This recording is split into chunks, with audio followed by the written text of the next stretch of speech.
मेरा नाम सुशीला है। मेरी एक 14 साल की लड़की है जया। मैंने अकेले ही उसे पालकर बड़ा किया है। जया और मेरी एक छोटी सी दुनिया है।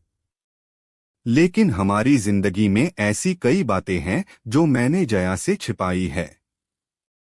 जया अपना स्कूल जाती है और मैं अपना छोटा सा पार्लर चलाती हूँ। जिंदगी हम दोनों की आराम से कट रही है।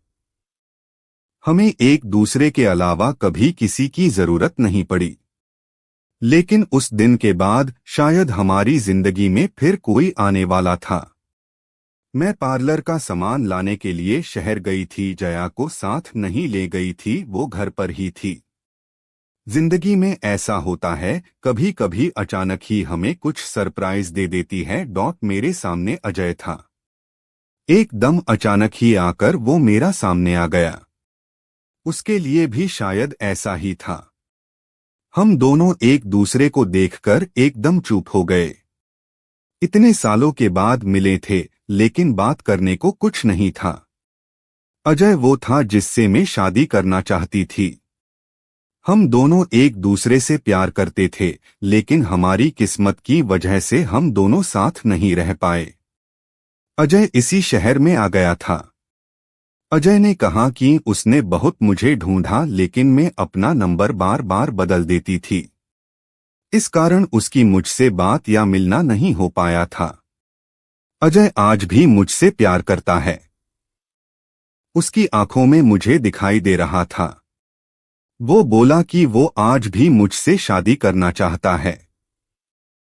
मेरी बच्ची को भी अपना लेना चाहता है। लेकिन मैंने उसे कुछ भी जवाब नहीं दिया।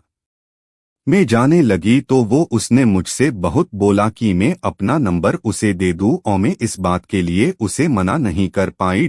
मेरे जीवन में इस तरह वापस आएगा, इस बात का मुझे पता नहीं था। बस फिर हम लोगों का मिलना शुरू हो गया।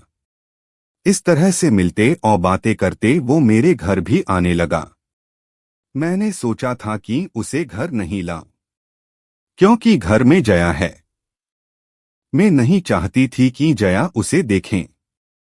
उसने कई बार मुझसे कहा कि वो हमारी जिंदगी का हिस्सा बनना चाहता है, लेकिन जया के लिए हर बार मैं उसे मना करती रही। फिर एक दिन वो हुआ जिसका मुझे डर था। अजय और मैं हमारे घर पर थे। मैं भूल गई थी कि जया उस दिन हाफ टाइम में ही घर आने वाली है। अजय और मैं अपनी पुरानी बातों में खोए थे। मैं उसके कंधे पर सर रखी हुई थी। उसने मेरा हाथ पकड़ा हुआ था। हमें इस तरह से कमरे में जया ने देख लिया। वो मम्मी कहती अंदर आई थी और एकदम से चुप हो गई। उसका चेहरा ही बदल गया। अजय वहां से चला गया। मुझे पता था कि अब जया क्या सोच रही है। हमेशा खुश और मस्ती करने वाली मेरी बेटी आज चुप थी। मेरी हिम्मत भी नहीं हो रही थी कि उसको जाकर समझाऊं, उसे वो सब बताऊं जो आज तक मैंने उसे नहीं बताया है। मैंने शाम तक का इंतजार किया। जया बहुत ही अच्छी बच्ची है। उसने खुद आकर मुझसे बात की। उसने पूछा यह कौन थे। अगर आप मुझसे कुछ बात करना चाहती है तो कर सकती है। जया ने फिर मुझसे पूछा आपने जो आज तक कहा वो मैंने माना है। मुझे लगा कि आप हमेशा मुझे सच बताती है और मुझसे कुछ छिपाती नहीं है। मैं चाहती हूं कि आप मुझे इस बारे में भी बताएं। आप अपना फैसला ले सकती है। आप दूसरी शादी करना चाहती है तो कर सकती है। हमारी यह बात चल ही रही थी कि अजय फिर अचानक ही वहां आ गया। उसे देखकर इस बार मैंने कहा कि तुम फिर क्यों आ गए। अजय ने कहा कि मैं नहीं चाहता कि मेरी गलती की वजह से तुम्हारी बच्ची तुम्हें गलत समझें। इसलिए आज मुझे मत रोको। आज एकदम सही समय है कि जया सब कुछ जान ले। मैंने मना किया, कहा कि नहीं। लेकिन जया के कानों तक सच यह शब्द जा चुका था। मुझे पता था कि अब वो सच सुने बिना नहीं रह सकेगी। जया ने कहा बताओ आप क्या बोलना चाहते हैं। और फिर अजय ने जया को सच बता ही दिया। जया मेरी बेटी नहीं है, मेरे भाई की बेटी है। एक दुर्घटना में मेरे भाई और भाभी चल बसे, तब जया सिर्फ 9 महीने की थी। हमारे माँ बाप पहले ही चल बसे थे और वो दोनों भी मेरी सारी जमीन बेचकर उसे वहां से लेकर मैं यहाँ दूसरे शहर आ गई। अजय ने कहा, यह तुम्हारी बुआ है और हम दोनों की शादी होने वाली थी सिर्फ तुम्हारे लिए कि तुम्हारा प्यार बांटने कोई और नहीं आ जाए। इसने मुझसे शादी नहीं की। मैंने बहुत समझाया, लेकिन इसे तुम्हारे अलावा और कुछ दिखाई ही नहीं दे रहा था। बहुत सालों बाद मिले तो हम एक दूसरे से बात करें बिना नहीं रह पाए। मैं इसे आज भी कह रहा हूं, लेकिन अभी भी यह मना करती है। जया सुनकर मेरी तरफ देखती है और पूछती है, यह क्या बोल रहे हैं? कहो कि यह झूठ बोल रहे हैं।